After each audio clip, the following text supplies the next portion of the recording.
So hi guys, let's continue with the circular motion का concept series है ना। तो yesterday we learned centripetal force जो है कैसे उसको real forces जन्म देता है और के साथ direction होता है उसका, है ना।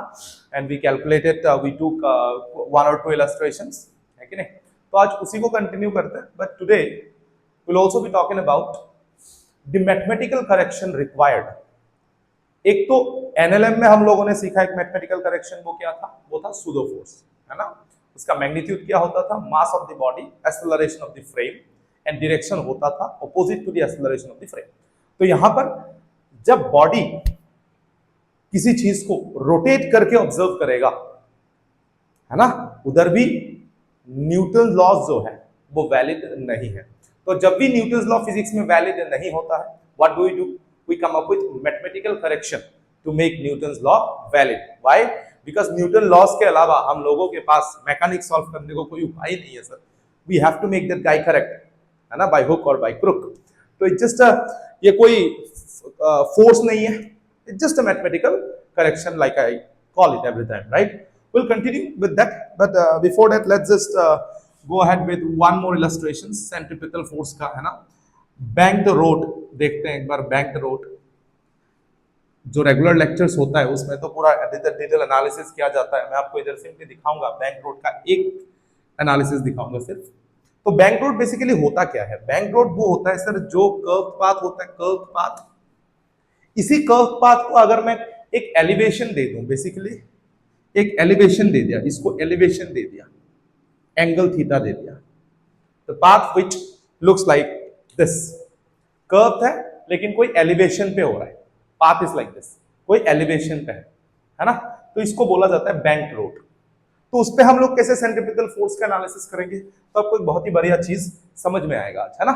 तो इसका अगर मैं एफबीडी बनाऊं वेरी सिंपली, तो मैं इस तरफ आपको दिखा रहा हूं, ये थीटा। सपोज यहां पर जो है गाड़ी है आपका, या ब्लॉक ऑफ कोई भी साइक्लिस्ट है, बाइकर है, जो भी है सर, है ना।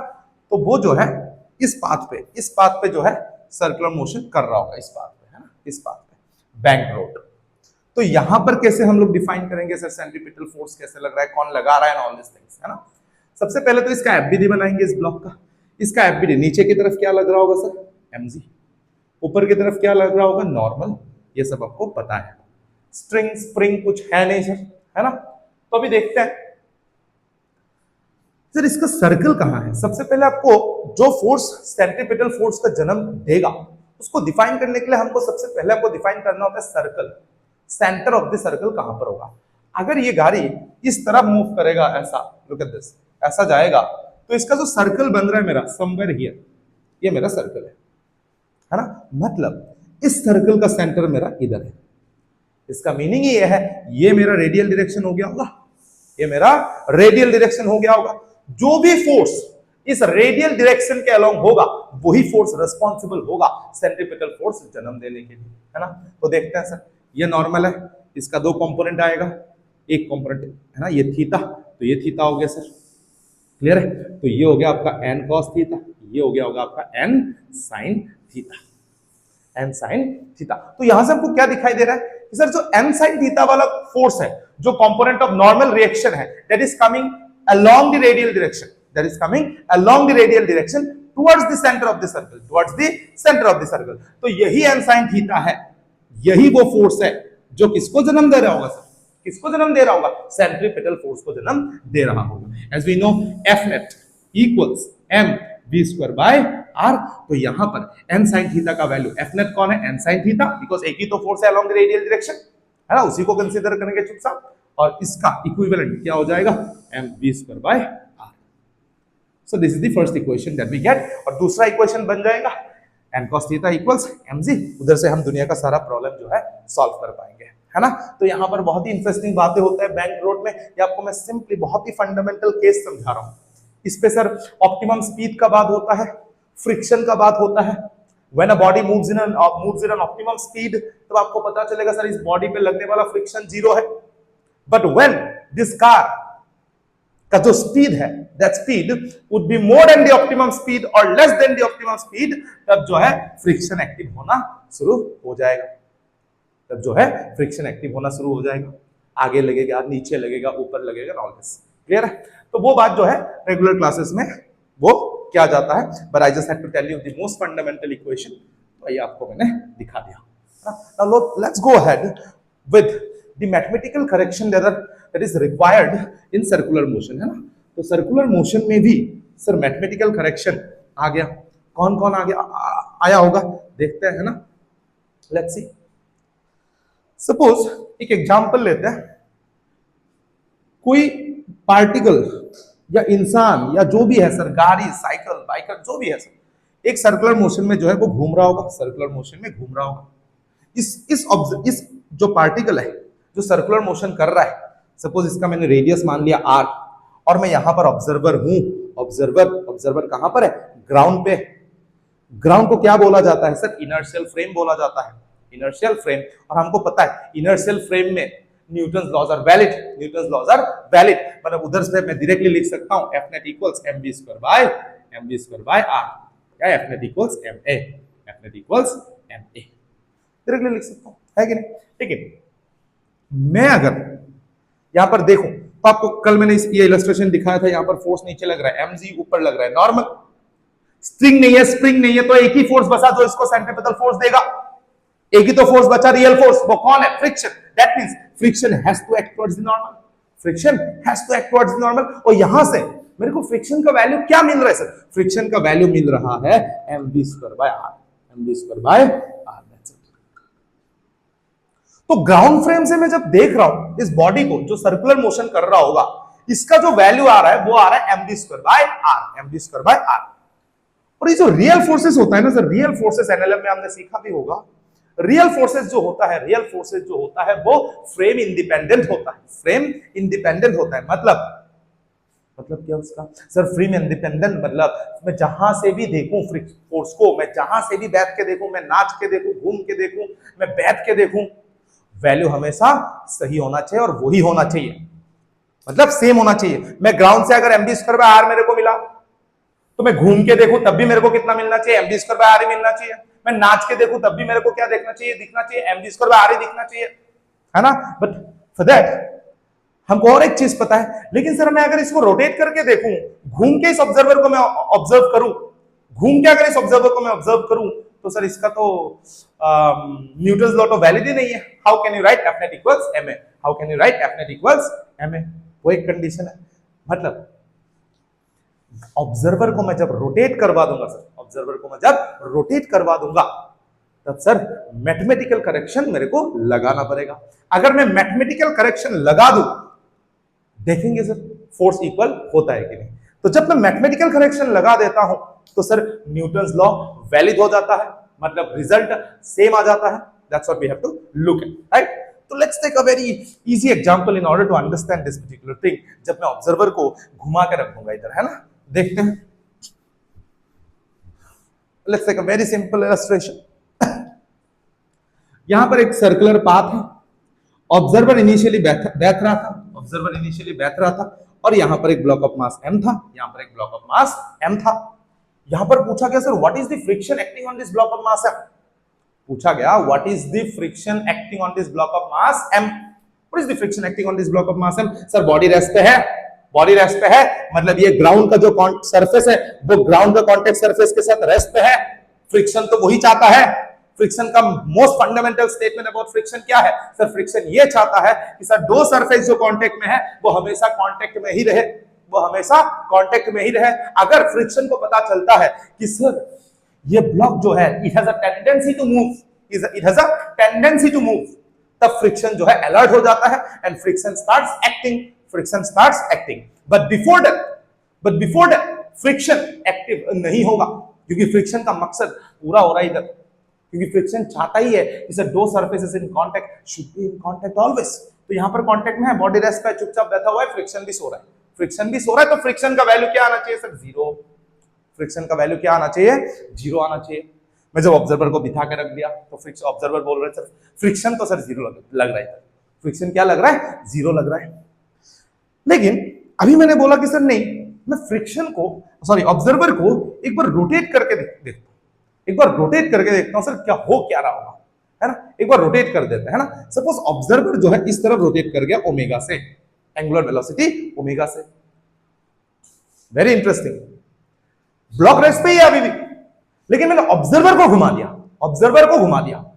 अभी फिजिक्स में जब भी ऑब्जर्वर का बात होता है, you will always have to place yourself in the place of the observer. मतलब आपको ऐसा देखना है कि sir as if you are watching that event, as if you are watching that event happening, right.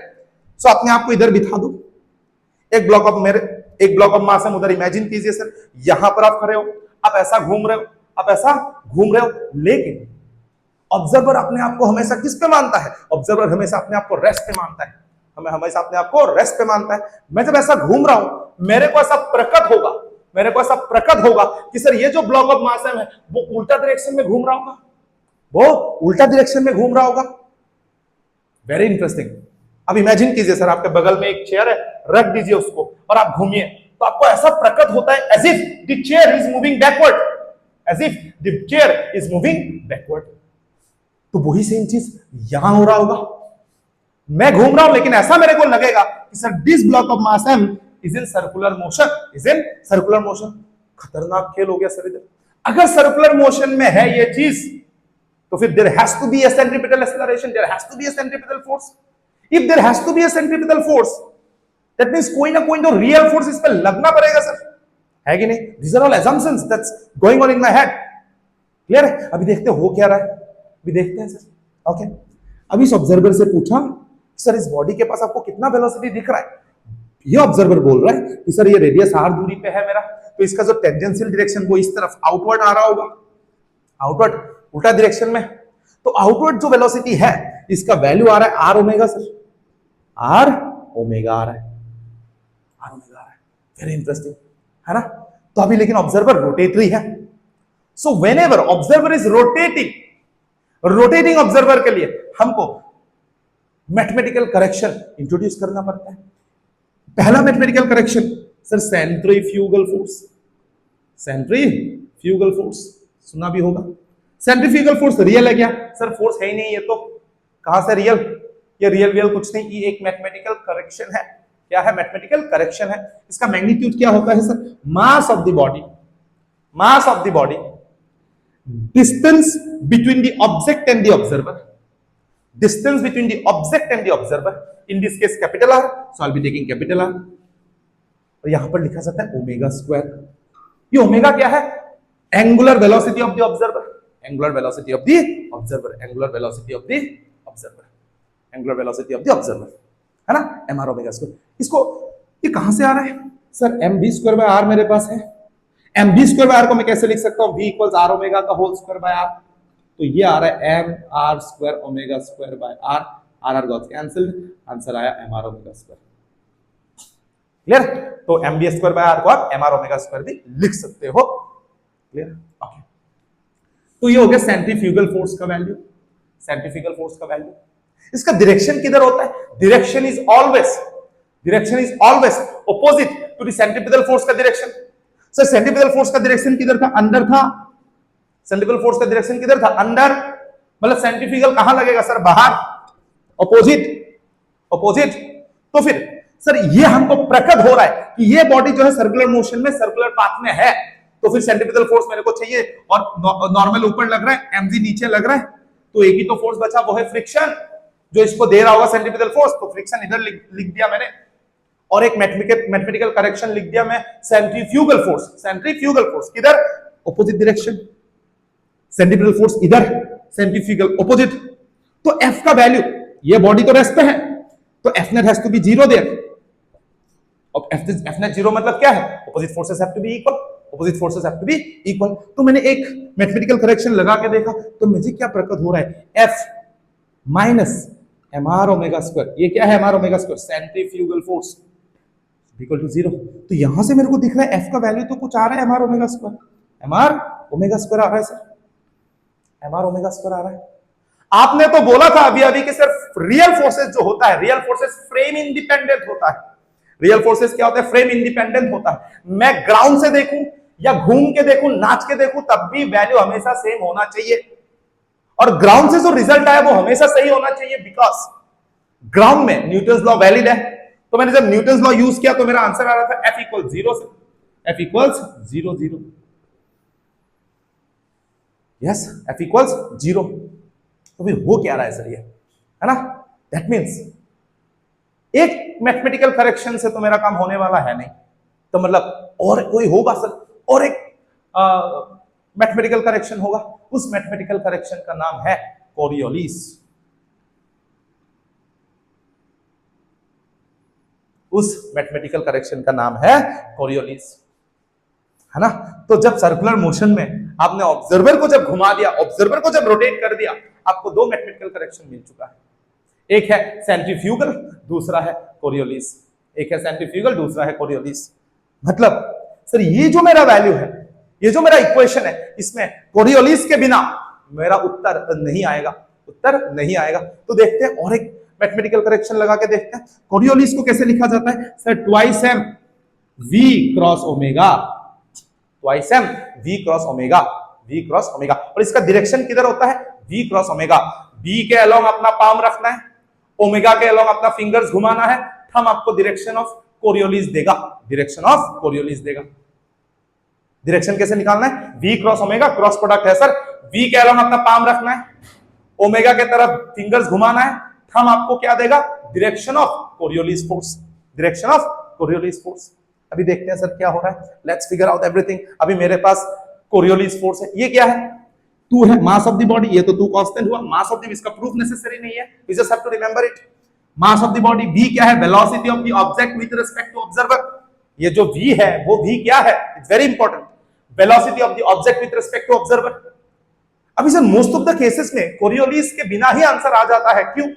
Because in most of the cases velocity of the object with respect to the observer is 0, velocity of the object with respect to observer is 0। तो Coriolis के बिना ही मेरा answer आ जाता है simply by using centrifugal, simply by using centrifugal. लेकिन यहां in this particular case आप जैसे ही घूम रहे हो, आपको क्या दिखाई दे रहा है? जिस ऑब्जेक्ट को मैं ऑब्जर्व कर रहा हूं सर वो ऑपोजिट डायरेक्शन में तो घूम रहा है, मतलब उसका कुछ वेलोसिटी है आपके रिस्पेक्ट में, उस बॉडी का वेलोसिटी है आपके रिस्पेक्ट में, मतलब सर यहां पर कोरियोलिस तो जरूर लगेगा, है ना? तो देखते हैं कैसे लिखेंगे इसको।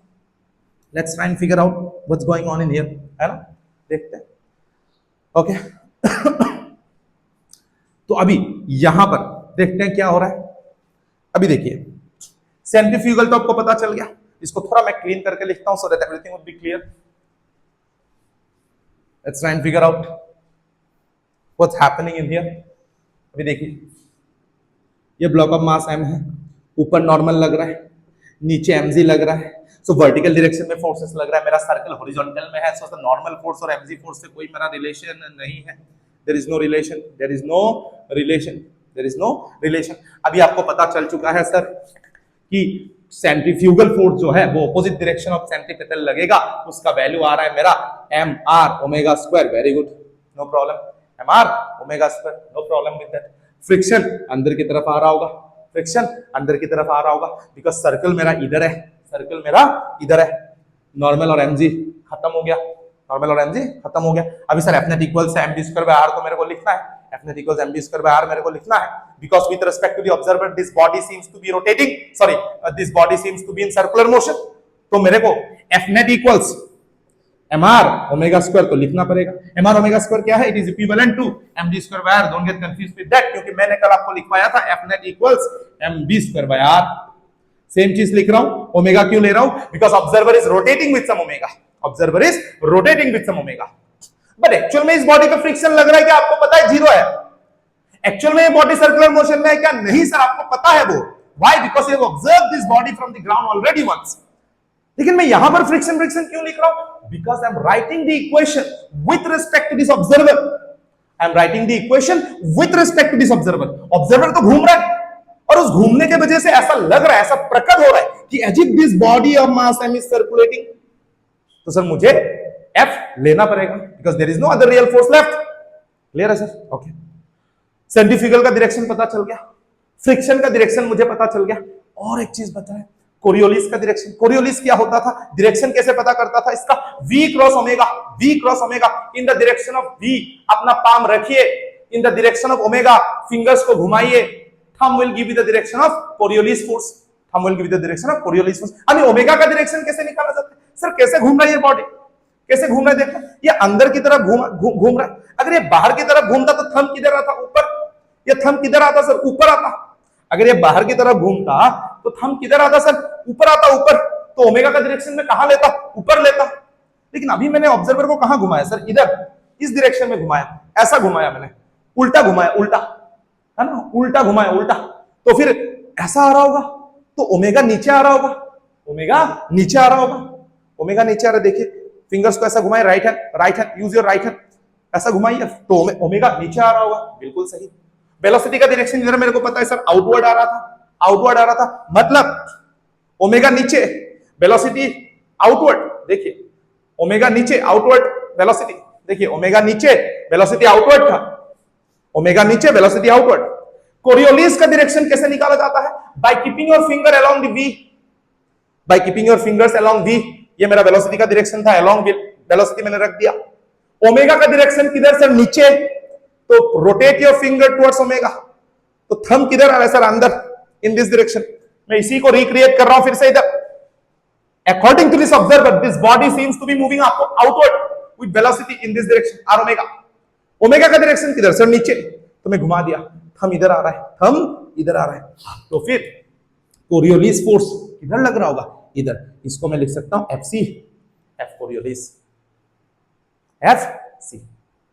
यस, तो मेरा जो है अभी ये पूरा खेल जो है आसान हो चुका है ना?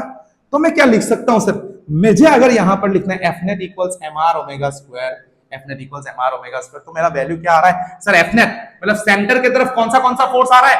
F आ रहा है और FC आ रहा है, F आ रहा है और FC आ रहा है, और बाहर की तरफ क्या आ रहा है सर? mr omega square. वो सेंट्रीफ्यूगल फोर्स था, तो मैं क्या लिख सकता हूं?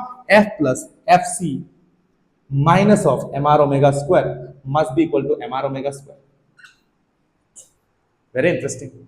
सेंट्रीफ्यूगल फोर्स, ये मेरा Fnet का वैल्यू होना था, F plus FC Coriolis force. Coriolis force का वैल्यू कितना आ रहा है? अब इधर देखते हैं sir, 2 mass of the body, velocity of the object with respect to the observer, velocity of the object with respect to the observer, वो कितना आ रहा था सर? r ओमेगा आ रहा था, वो r ओमेगा आ रहा था, velocity of the object with respect to the observer. Because देखिए अभी ऑब्जेक्ट का खुद का तो वेलोसिटी है ही नहीं, वो तो रेस्ट पे था। ये जो भी v r ओमेगा मिल रहा है, ऐसा प्रकट हो रहा है, तो वो किसके वजह से मिल रहा है? ऑब्जर्वर के वजह से। मतलब ये जो r ओमेगा आ रहा है वेलोसिटी बिना मतलब का इस ऑब्जेक्ट के पास, वो किसके रेस्पेक्ट में आ रहा है? With respect to the observer, with respect to the observer. तो क्या आ गया सर इधर? r omega cross omega. तो इसका जो वैल्यू आ रहा है मेरे पास 2m r ओमेगा स्क्वायर आ रहा होगा, बिल्कुल सही। तो यहां पर F प्लस कोरियोलिस फोर्स क्या आ रहा है? 2m r omega square. इसको उधर लेके गया तो मैं ये बन गया 2m r ओमेगा स्क्वायर। तो यहां से मेरा फ्रिक्शन का वैल्यू बाय डिफॉल्ट क्या आ रहा है सर? इसको भी उधर लेके जाइए, 0 आ रहा है, 0 आ रहा है।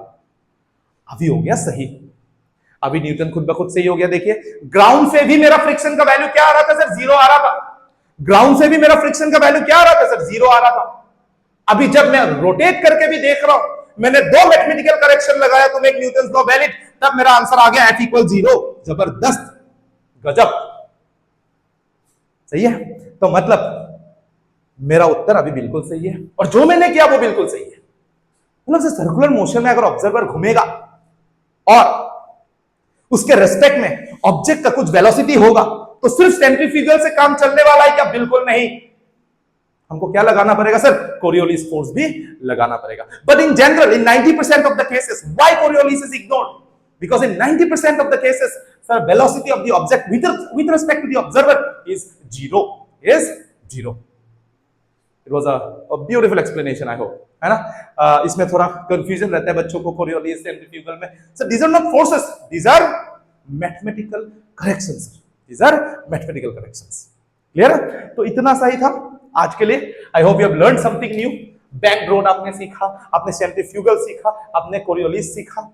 Very soon, I am coming up with a very good lecture of friction, very good lecture of friction.